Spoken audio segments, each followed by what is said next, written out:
Hello, I'm Katie McManus, business strategist and coach. So excited to be talking to you this evening. I know I say that every time, but I'm just equally excited every time I go live with you all. I wanted to talk to you this evening. I'm on this series this week about ways in which business owners play small and keep their businesses small and keep their lives small and keep their impact small and to keep their income small. If you can tell, I'm a little anti playing it small. Um, and there are a bunch of different ways in which we do this. Last night, I went into how we play small with our money and how that screws us and our clients and the world over, and how it's actually a very selfish game to play small with your money in your business. And tonight, I want to talk about a different angle. I want to talk about how we use preparedness as a tactic to keep ourselves and our business and our impact and our income and all the things really, really minusculely small. You can tell I'm anti playing small, and I'm going to keep saying that because I am, and you should be too. It robs you of seeing how incredible your gifts are and how needed they are in the world. It robs your clients of accessing you in different ways, and it robs the world from actually benefiting from the gifts you have to offer. And a little housekeeping. I am going live as I normally do through StreamYard.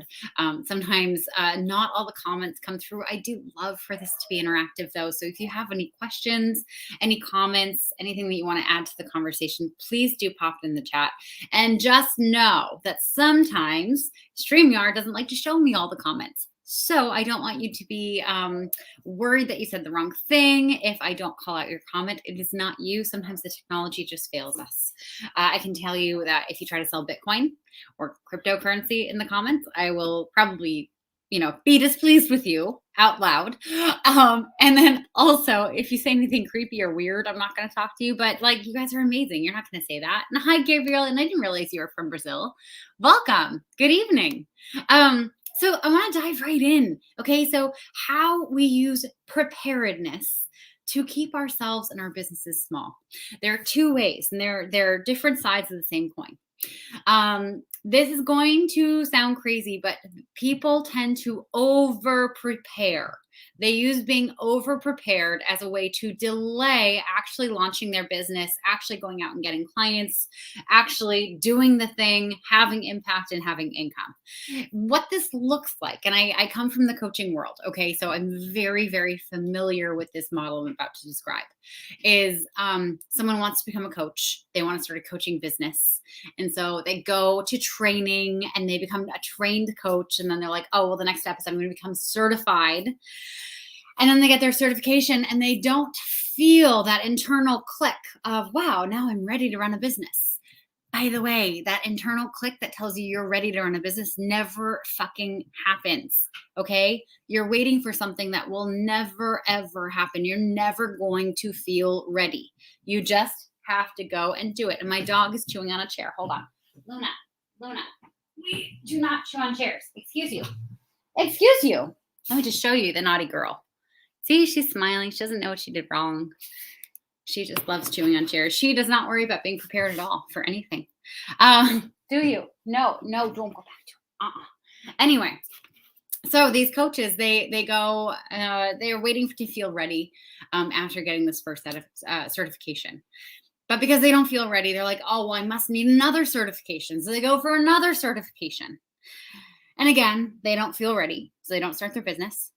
And then they're like, oh, well, I probably need another certification. I'm just going to put my foot on the chair so that she can't get it.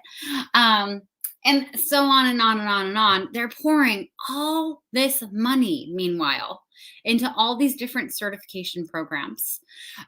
They are learning incredible skills, but they're not actually doing anything with them.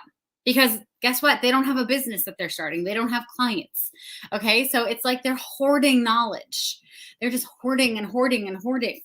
And it gets to a point where they have sunk all this time, energy, and money into this business that never actually became a business. It was really just a learning hobby. And they freak out and they have to go back and get a job because they've run out of money or they're freaking out or whatever. we use, and this happens across industries. I'm just really, really close with the coaching industry, by virtue of being a certified coach myself. Um, this happens in the wine world. I used to be a certified sommelier. I guess I am still. It's not a certification that ever expires, although my wine knowledge has gone down the drain. Like if you poured wine down it, dad joke. I got offered a job, like an incredible job as an assistant sommelier after I passed the certified exam. I knew a lot about wine then, and I didn't take the job because I was so worried that I wouldn't know enough. I was so worried I needed to prepare more. So you know what I took instead? I took a bus girl job at a fancy restaurant, mind you. So I made a fair amount of money, but still, I got offered that dream job that I thought I wanted, and I turned it down because I wasn't prepared enough. Okay. Forgetting completely that I'm resourceful and smart and creative, and I learn really fast, that I could have absolutely learned everything I needed to know on that job. Um, Now, I'm not speaking also against being certified, being trained. I'm not speaking against that at all. I think those are fabulous things. And I do think that there are certain specific instances where a couple different certifications will serve you. For instance, if you are a leadership coach who's working with very high top level leaders, you should probably have some kind of 360 certification like Leadership Circle in addition to your coaching training and certification. Okay, I find that super helpful. If you want to become a coach who coaches individuals and groups or couples, ORSC by CRR Global is an amazing training program for that. I will share. I went through it is like conflict resolution kind of stuff, which I find very uncomfortable. I went through the first class and I appreciate what they teach. It was not for me. So here I am. I only work with individuals. I don't work with teams anymore. What else? Learn the basics. Just remember that you can ask questions along the way. You can admit to not knowing. You can make it up as you go. Basically, that's how everyone lives life. We just make it up as we go. Why does that not also work for your business? Knowing knowing that you are in full integrity and you're not selling something that you can't provide. Okay. So we use over preparing in all these awful, insidious ways. Another way a lot of new business owners use over preparing to delay actually going out and getting clients is their websites. Yes, I'm talking to you. I know you're watching and I know you see this. You're spending all this time and energy and maybe money devoted to building out this website when you don't even really know who your ideal client is. You don't know what their top problems are. You don't know what they're frustrated with. You don't know what their deepest, darkest desires are. You're building out a website that's all about you. It's about where you went to school and what your hobbies are and what you're certified in and where you worked and what your favorite food is. And this is your pet and all these things. And I'm not, putting those things down. Those are all lovely facts about you. But you need to remember that if you actually want to start a business, you need paying clients. And for people out there in the world to come across you or your website and think, damn, I want to give this person my money. I want to give them my money and I want what they're selling. They have to know that you are relevant to them, which means that you have to speak to them, which means that your website is not about you. It is all about them. It is all about them. If your website is about you, so the dogs even agree with me. We have oodles of dogs, oodles that agree with me right now. If your website is all about you, I'm so sorry. I'm so sorry to be the person to break this to you, but you've wasted some time and energy and money. And that's not a big deal, okay? That's just the nature of life. Okay, we go a little bit this direction, we go a little bit this direction, and then we course correct and we make it right. But your website is not for you. It's not highlighting where you went to school or what you studied. Because how is someone out there in the world going to connect where you went to school and what you studied to, oh, this person's useful to me? Okay, I went to UMass Dartmouth. I majored in French and philosophy. Would anyone be able to connect that with me helping them set up their business? No, not at all. but that's what I do. If my website were about where I went to school and all that stuff, no one would have any idea. And Ron Joseph. Oh, Ron Joseph has a great memory here. No, so when you're marketing your service, you always want to connect it to how it helps your client either get laid, get paid, or live longer. Okay, those are the three core things that people generally spend money on. Okay, if you go out and look at any kind of marketing, see, Charlie agrees with me. If you go out and look at any kind of marketing, you can very easily tell, like the soap commercial. Oh, it's projecting how much more confident you'll feel in your body and how much more comfortable, which speaks to getting laid. Okay, my marketing, you can look at that. It's all about building a business that will make you more money. Okay, which also feeds into living longer, because the more resources and money you have, the more access you'll have to good health care, to a stable living environment, to healthy food, to preventative care stuff. Also, if you make a lot of money and you're getting laid, chances are you have high status. Okay. So if you have high status, there are people around you that give a damn. So if something happens, if you get wounded, if you become ill, they will do what they can to make sure that you live longer. Okay. Side tangent. Thanks for bringing that up, Ron Joseph. And I love your name. I just love how it rolls, Ron Joseph. I'm never just going to call you Ron, just so you know. I'm so glad you brought that up. Yes. Like I said, I love this to be interactive. But anyway, so if you've spent all this time and energy building a website and it's all about you and not about your client, just know you just practiced making a website. Congratulations, you know how to do it again, and that's good news, because you're gonna have to do it again, and you're gonna have to make it all about your ideal client, okay? Because they need to see why you're useful to them. Okay. Buying business cards. Yes, you. I know you bought some business cards. Yep. Those, I mean, no. You don't need business cards. You don't need business cards at all. I like to phrase it that I don't like the environmental impact. Oh my God, what is going on outside? The dogs are just going crazy. And I would rather just, exchange emails or exchange phone numbers with someone, because then you have the balls in your court. You can follow up with them. Anyway, okay, so that is over preparing. And there are a bunch of other ways that we over prepare. And if you can think of some ways that you have over prepared in your past, or you've seen it happen, I'd love to see it in the comments or DM it to me. But let's talk about under preparing. Okay. And when I say under preparing, I don't mean that the person is not actually qualified to go and do the thing. Okay. Generally, people are far more qualified than they give themselves credit for.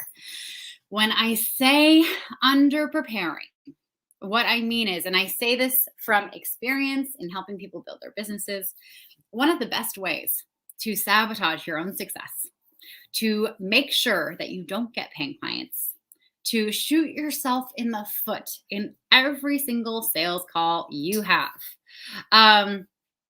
is to not have any of the back end stuff built out for when someone says, yes, I want to give you my money and I want to be your client.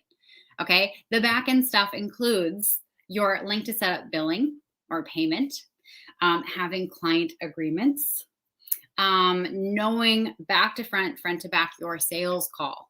Okay. If you don't know your sales call, this is a nail in the coffin, a big one that's really hard to undo.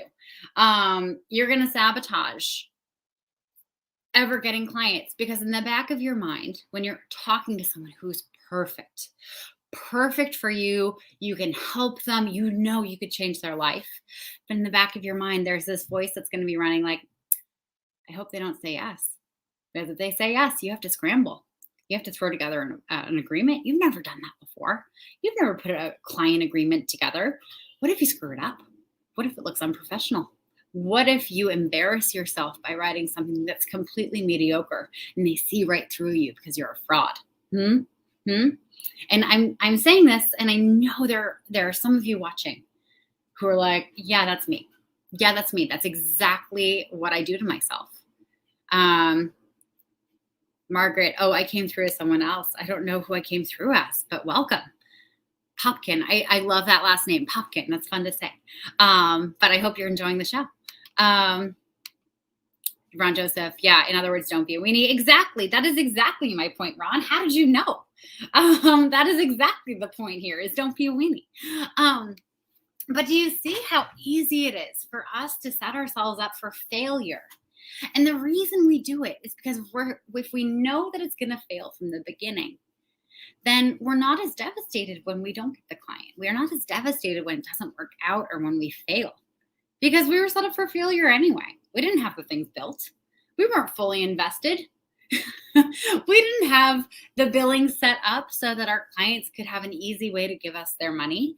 And it's cruel. It's a cruel thing that we do to ourselves because the thing is, we go around, we have this story in our mind. We're going to go out and start a business. We tell people about it. And in the back of our minds, we're sabotaging ourselves the entire way from beginning to end. And there's always an end in these scenarios because if you're over preparing, you're never actually starting. If you're under preparing, you're kind of half-assed starting, but it never goes anywhere. So you have just created your own failure there.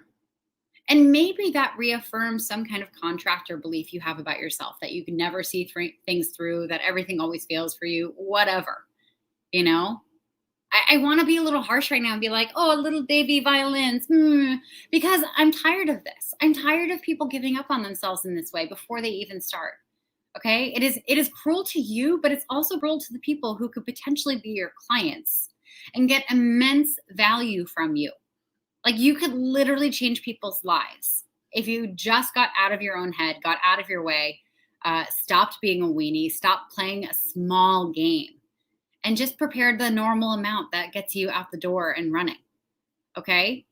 And I know a lot of this is subconscious. So I may be calling you out right now. You might be like, oh, I didn't realize I was doing that. Oh man, like now I have to change and blah, blah, blah. And here's what I want you to do is I just want you to build that one thing that is going to make it easier for you to get clients, whether you're an over preparer or an under preparer. Okay. If you're an over preparer, look at the things you've committed to and really get honest with yourself about which ones of those activities actually generate clients. And I will bet you $50 that nothing you're actually doing is generating clients if you don't have any. Let me see. Ron Joseph, in all seriousness, I always sell myself short. I don't see what other people see in me. Ron, can I just tell you, I do this to myself all the time. This is the reason I have not one, but two business coach strategists working with me in tandem, along with the person who's helping me write my book and all the things. It's really hard to see the forest for the trees when you're in your own business. You're in it. You can't see the impact you're going to have. This is one of the reasons my clients work with me, is because they realize that they cannot see what they're capable of. They can't see the impact they have or what they should charge or what their offering should be because they're too close to it. Okay. It is so normal. And I do this to myself as well. That's why I have to pay for help as well. So just know you're not alone. And Adam, getting systems and processes set up has led to quicker client kickoffs, speeds past the logistics and connects their yes to your specialty faster. 100%. Oh my God. I can't tell you how many times I've come across someone on LinkedIn who was maybe a writer or a VA or something. And I just loved their personality, loved their posts, loved their stories, how they said things, like just clicked, like wanted to be friends with them, wanted to be in business with them.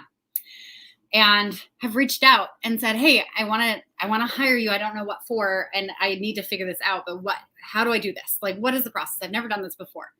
And they don't really help you with anything. They don't say, oh, well, here's the process. We either get on a call and figure out what your needs are. I generally get this response, and it's so awful. And if you're doing this, please stop. Please stop, because there are people like me who are impulsive buyers and want to give you their money. The response I get when I inquire about how to hire them for whatever is, oh, well, it depends. It depends. No other information about like what kind of projects they accept, how many word count they write for, or what kind of tasks they undertake when they're being a VA for businesses. Nothing. And it's exhausting because I then have to turn into a detective to ask a million questions. Guys, shush. Shush. What are you barking at? There's nothing. Stop. So Charlie's barking. And then Lily the poodle is barking at Charlie. Where are you going, Lil? Well, that's just her butt. You don't need to see her butt. But there's like a whole bark chain here. But it's so frustrating. It's like, make it easy for me to understand how to be in business with you. And like Adam said, once you have your systems and processes in place and you make it super easy for people to understand what services you provide, and you're able to run that sales call and tell them exactly like we're a good fit or we're not. And then you're able to collect their money, get their client agreement out to them. It makes it so much easier and such a better client experience. And let me tell you, if you're trying to build a business and you don't have any of those things in place, I know right now, I'm so sorry. You need to quit and you need to go back for a JOB if you're not willing to actually do that work. Okay. Because that is what running a business is. Anyway, I hope I wasn't too mean in this one. I'm very passionate about this. I hope you could just see that. I hate seeing people play small because it is just a theft from the world. It is a theft. That's exactly what it is. It's robbing everyone who could potentially benefit from your work, from getting your work. And there's only one you who knows exactly what you know, who does it in exactly the way you do it, who has your sense of humor, who has your values, who has your work ethic, and who can deliver that specific product. Okay. If you're not going out there and actually offering it, you are robbing the world of that gift. And I'm going to end on this weird, wacky note. In college, I'm forgetting the exact name of the theory. It was in my, one of the first philosophy classes I ever had. It was a philosophy English class, and I'm giving you way too much background information before I actually get to the point. I'm sorry.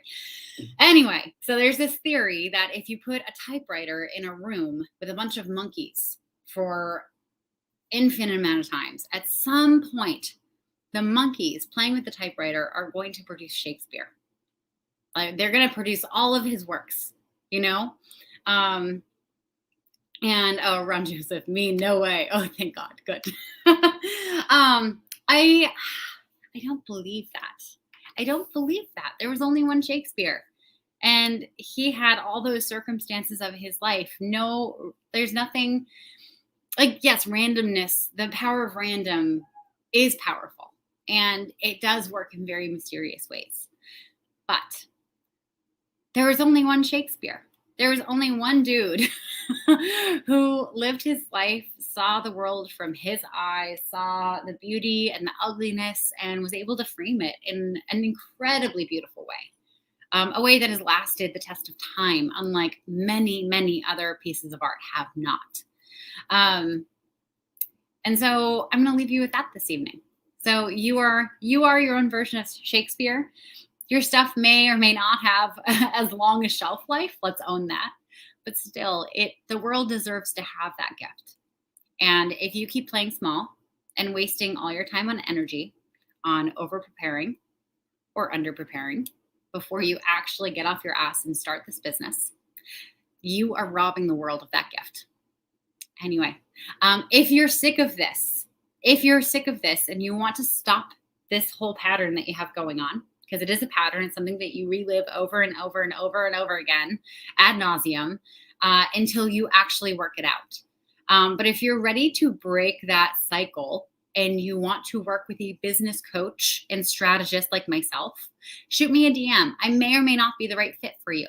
But what we can do is we can hop on a call. We can talk about what you're trying to build, where you're getting stuck, and where you would want some help from a strategist. And if it's a fit, we can talk about what it looks like to work together. And if it's not, I know so many incredible business strategists. Okay. There are tons of us.